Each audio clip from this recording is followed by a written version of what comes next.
So Gen 4. We're talking Pokemon Gen 4 today, which was the last generation that both you and I were really aware of. This was like when it the came end out. of like the childhood era. Yeah, so it was 2007, I think. So we were in like 5th grade. And this was like the middle school Pokemon era. Goddamn Clayton, bro. I'll never forget. Yeah, we had I told you a story, right? Yeah, we had a classmate named Clayton. Dude, every time I think about Diamond and Pearl, I still remember when they came out, sitting in like the lunchroom, and Clayton walks up to me, puts it right in my face. He's like, "I got Pearl version." Every time. Yeah. Now, shout out Clayton. Fuck you, Clayton. I know it's been a while. The last time I saw him was when I was looking for apartments with Josh, because he was at the Panera Bread that we were at. Yeah. It's funny. Man, you didn't say a goddamn word. Yeah. But anyway, Diamond and Pearl. What are you supposed to do? Holy shit. Yeah. So, Diamond and Pearl, I remember they were the first games that I was super aware of the marketing for. I remember seeing the starters all over the place. I gotta look up the name of that magazine, but there was a Disney magazine that came out.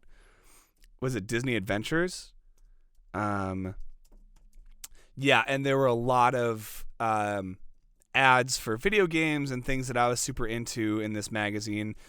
I remember drawing the starters and the box art legendaries before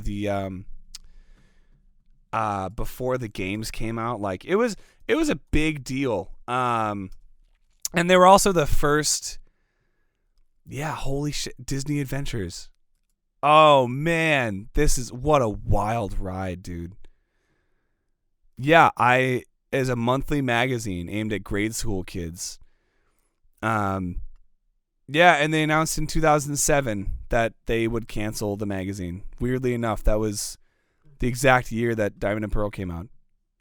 Wow.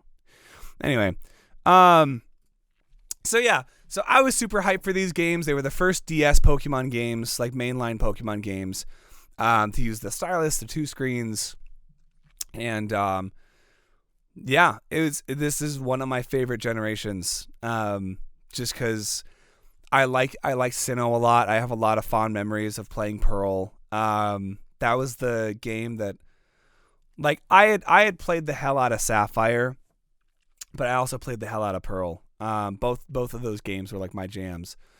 The Pokédex was really cool. There were a lot of legacy evolutions. Gliscor, Magmortar, Electivire, Mamoswine, Rhyperior, yeah.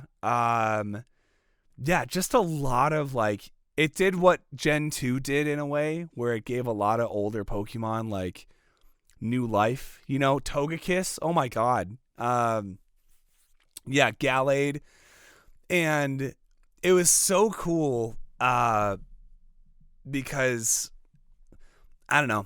It felt like Pokemon was growing up with us, because the designs started getting cooler, and middle school boys, could get back into Pokemon and blah blah blah. I don't know. I'm talking out of my ass, but yeah. Do you have anything special to say about Diamond that we can't also say about Platinum? For as much time as I put into Diamond, I sure don't remember it a lot. Yeah, I remember Snowpoint City. Yeah, I remember. I was gonna say Snowpoint City is always the one that sticks out to me, because it was the first time you saw a season in Pokemon. Yeah. And walking through the snow, and then you drop a little bit when it gets a little deeper. I remember Rock Climb. Rock Climb is still to this day a really dumb move, but I taught it to my Lucario. I remember I gave him Rock Climb. Yeah, bro. I remember popping in, Emerald or whatever in the bottom, and you can import the Reggies, and you go get Regigigas. That was really cool. Yeah, Regigigas. But yeah, other than that, I feel like the Pokegear Was it the Pokegear or the Pokenav? Gear. Nav, I think, is the Hoenn one. Yeah. The Pokegear is really cool. I remember just fucking around with the Pokegear a lot. You know, you had like all these different apps. I would play with the little drawing, you know, the PictoChat one. You had a calculator. Yeah, so fun. Yeah, you had a map which you used like while you were running around to find, you know, like the Uxie, Mesprit, and Azelf and like the roaming Pokemon. I always had it on the step one for some reason. Yeah, there was always one that you would have it on. I don't know if I had it on the step one, but I definitely used it when I tried to hatch eggs. I even remember maxing it out. Yeah, the 99,000, and you know, 999. Starting again, I don't know. Just yeah, neat little thing you can do on the bottom of the screen, you know. Yeah, I also remember you could add stickers to your Pokeballs. Yeah. So you can have. That was really cool. Yeah, it was just like. And the underground. It was a. I love the underground. Oh my god, the underground. God damn, dude, that and the game Spectrobes. I don't know if you remember Spectrobes, but there were also like fossils in that one. I loved just digging for shit in Diamond and Pearl. Oh man, it was so cool. Yeah, a couple of cool legendaries. I think Heatran is one of the worst designed Pokemon. It's so ugly. Cresselia is one of the coolest Pokemon from Gen 4. I just like that it's a bunch of crescent moons. Yeah, Lucario is like the first Pokemon that like, or no, Absol. You know, it's like the Absol of that generation where it's like, is this a rare Pokemon? Yeah, you know, and then you think it's legendary, but it's not. Yeah, like every generation has one, but Lucario still remains really cool to this day. Who else? Yeah, Regigigas you mentioned. Yeah. I really like Palkia. I used Palkia a lot on my team. I started with Infernape because obviously I started with Torchic the generation before and Cyndaquil the generation before that, so I was a fire guy for sure. You know, the gods of time and space are pretty cool. That's what Palkia is, right? Space? Yeah, Palkia is space. Spatial Rend and Roar of Time. Yeah, dude. Yeah, you could feel the scope of the games getting bigger. Team Galactic was cool. I don't know if Cyrus is a cooler villain than Maxie or Archie or Giovanni, but he's cool in his own right. Yeah. And then we have Platinum, which continued the trend of, you know, the third game in the series. I mean, it ended. Yeah, and it ended it. Funny enough, seeing as this is our Halloween episode, Platinum is probably like the spookiest Pokemon mainline game because the main focus is on the distorted world. The distorted world. Yeah, that was. I remember they showed that in all the commercials, and you only got to go in there once yeah, and it was towards the end of the game, and it was like, yeah, I guess we have to show how this is different from the last one. Yeah. They also added a Battle Frontier in Platinum, not nearly as good or memorable as the Hoenn one. But Giratina getting a new form. I think Origin form Giratina is so much cooler than regular Giratina. It's just a snake. Is that the one where he's on legs or the floating one? Yeah, it's the floating one, the Origin form. It's so much cooler. They gave Shaman a new form. So Shaman is like a flying dog now and its eyes changed. Yeah. But other than that, and then your costumes, you get like winter outfits as the default costume. That was kind of cool. But yeah, other than that, Diamond, Pearl, Platinum, pretty memorable. I played them a lot, but I can understand why kids don't really care too much about that generation anymore, especially since the remakes are so bleh. Whereas like Omega Ruby and Alpha Sapphire, you know, we'll get to those eventually, but they were really good remakes. I played a lot of those. So anyway, then we got with our last couple. We got our Johto remakes, which frankly, absolutely like top tier Pokemon games. They might be like my favorite. It's gonna be. This is a hot take. I really like Gen 7. I really like Sun and Moon. But I think from a pure like full package experience, like Soul Silver and Heart Gold. Oh my god. Yeah. Like it just takes all of the reasons why Gen 2 was such a good advancement, you know, like Gold and Silver were really good sequels to Red and Blue. And Heart Gold and Soul Silver just like, oh man, it just made everything about those games even better. You had the new sprites, Pokemon could walk behind you, you could interact with them. You had fighting Red in like Gen 4 graphics. You had the compatibility with the Game Boy games. You know what I think was really cool? The fact that you can re-battle gym leaders. Like you could just go back to their gyms. You find them like in the world. They'd have their hangout spot. You talk to them at a certain time, and then they'd go to the Saffron City gym, like the one next to it. Yeah. And I used to have like a browser, like a site saved that tells you exactly like what time they are. I don't know. I just like having them all in one room. I thought that was really cool. Yeah. Also, I'm gonna flex a little bit. These games now go for like. Oh, what, you gonna make me get mine too? Do you have yours? Oh my god! Well, get it, dude. So you know how new like in the box copies of these games, any Pokemon games, go for insane amounts of money online. This is the original box for Pokemon Soul Silver. I don't know where my Pokewalker is. I think I still. That's bad. It's not in the box, but I have everything else in the box. I still have my Pokewalker. In there? Yeah.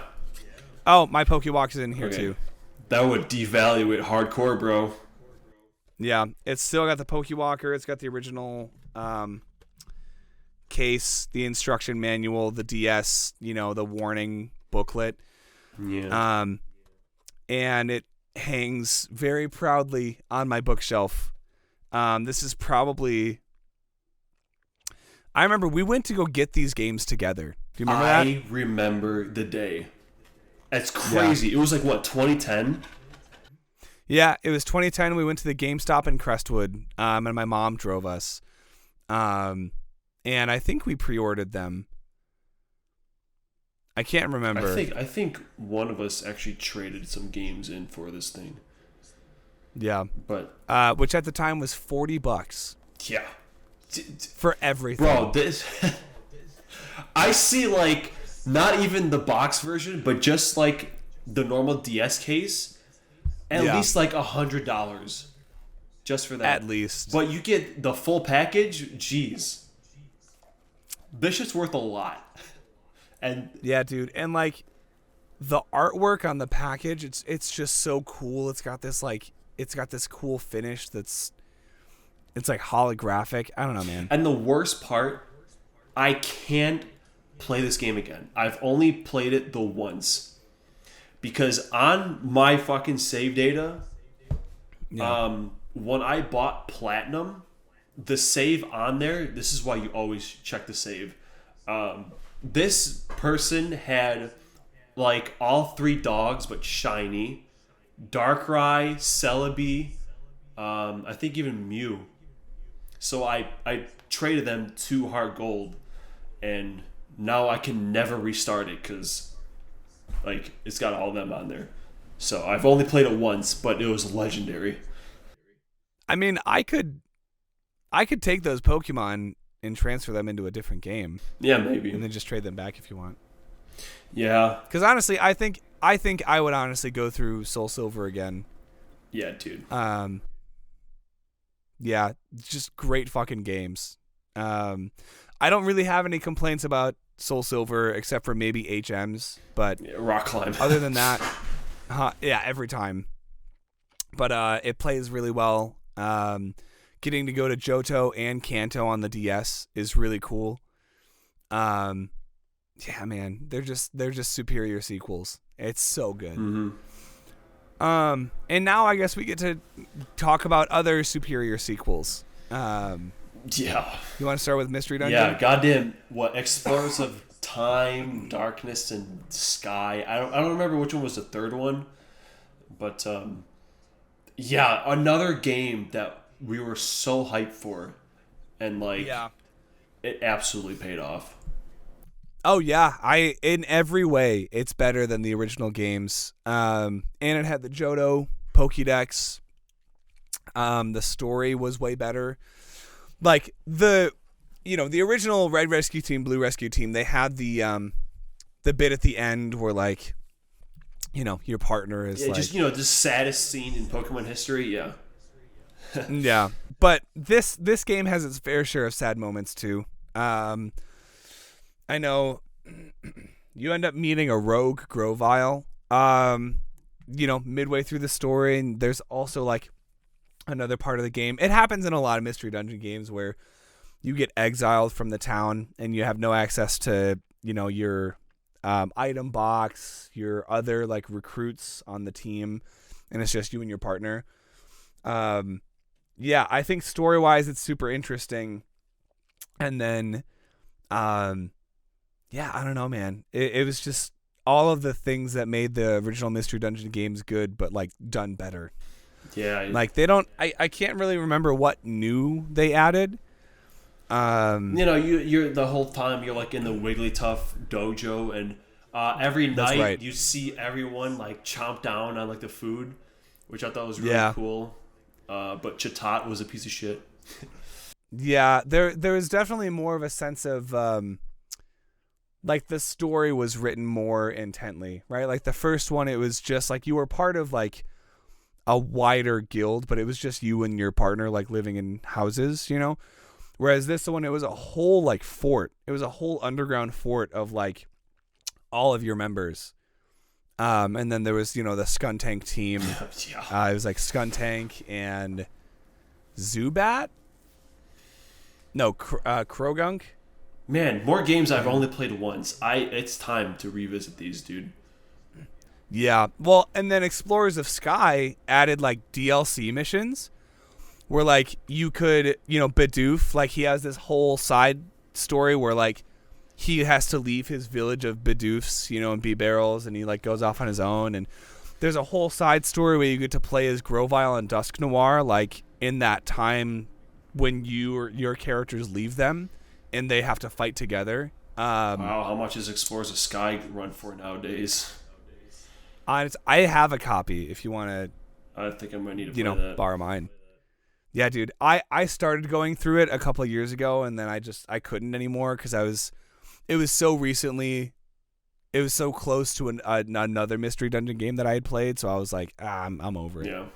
But yeah, very good games. And then remember when you graduate, you have to like fight the whole guild. Yeah, man, that was crazy. Yeah, it was a tough mission. I think I lost a couple of times because I was like, "There's just so many. There's so many people you have to take down." Yeah, there's. I'm only gonna start remembering more about those games like after this podcast is over. Yeah, right. But you also had Shadows of Almia, which is a sequel to the original Pokemon Ranger. I don't remember much of it, but I do remember asking my mom to buy it for me. And then I remember having a Rhyperior at some point because they had all like the Johto Pokemon in there, but this is where my memory gets a little hazy because I stopped really paying attention to Pokemon around this time. Yeah, this is when things started to fizzle out like hardcore. Yeah, which is a shame, but like... Yeah, and then Pokemon Rumble. Explorers of Darkness was like the last hurrah until fucking Y came out, X and Y, so... Yeah, and that took... I was like, if that was 2008, then it took like 5 years to get back into Pokemon. Because we missed Black and White, and then Black and White 2. Which, it's a solid 4 years right there, or at least like 2 years. But yeah, we graduated from middle school in 2010, and, I didn't play Pokemon for 3 years until Pokemon X came out on the 3DS. I think it was the reason I got a 3DS. And but we gotta save that for a different day. Yeah, Rumble. I don't remember which one I played, but I did play one of them. And honestly, it's a pretty fun party game. Like it's not one you play by yourself. Like you play it with like a group of people, which I did. Yeah, I know it was pretty fun. You just run around with these little like toy-looking Pokemon, and then there's like a bunch of like different guys you got to fight, and I don't know. It's just kind of fun. I think it's way more fun than Pokemon Unite, but it's like the same idea. Except you don't fight other people. It's just bots. But it was fun. I liked it. I like Pokemon Unite, so don't let David hear me say that. Yeah. Not even Decidueye can save that game for me. Yeah, but it's fun. But that's again another generation of games. I think Gen 4. I think about it and I get nostalgic not because I missed that time of Pokemon, but because I remember that was like the last. I didn't realize in the moment, but yeah, I was still super into Pokemon, and I, still felt like a kid, and I'll always appreciate, Diamond and Pearl and like that generation of Pokemon. I also stopped watching the show after that generation. And I guess. Yeah, because it was like, I remember Ash had a Buizel who never evolved. He had a Gliscor.